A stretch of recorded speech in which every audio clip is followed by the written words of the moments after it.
Sa mundo kung saan bumubulong ang hangin sa mga puno, bakit hindi natin marinig ang mga pakiusap? Ang mga pakiusap ng siya at siya. Dalawang panig ng barya, ngunit ang isa ay tila mas matimbang. Isang kawalan ng timbang sa sukat. Oras na nating ibalik. Siya ay ipinanganak, isang himig sa tahimik. Ngunit ang kanyang kanta ay tumahimik. Sinabihan na nang wag magudyok. Ang kanyang mga hangarin ay walang hangganan, tulad ng bukas na kalangitan. Ngunit sinabihan siya na maging maliit. Upang sumunod, siya ay ipinanganak, isang kulog sa kalmado. Nakatakda na ang kanyang paglalakbay. Naimbasa mo ang kanyang kinabukasan. Ang kanyang mga pangarap ay ang kanyang pagkapanganay. Ang kanyang mga layunin ay kanyang dagundong. Pero sa mundo nating ito, di ba? Bakit kailangan niyang tumahimik? Kung mayroon siyang mundong babaguhin.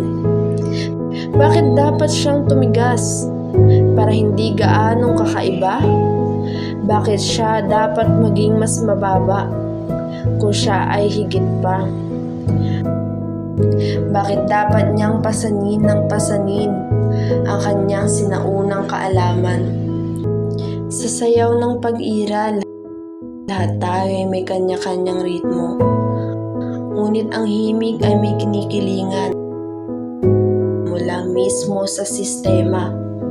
Ang pulso ng pagkakapantay-pantay, isang ritmong napakadalisay. Sa orkestra ng buhay, ito ang lunas. Hayaang malingaw-ngaw ang kanyang mga pangarap. Hayaang maging malaya ang kanyang boses. Siyang maging malambing. Siyang maging masaya. Pagkat sa huli, lahat tayo ay isang butil sa ilalim ng parehong kosmo, sa parehong kubyerta.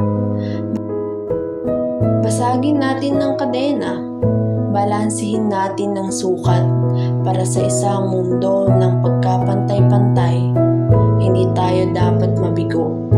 Sa sayaw ng pag-iral, baguhin natin ang tono para sa pagkakaisa ng pagkakapantay-pantay sa ilalim ng parehong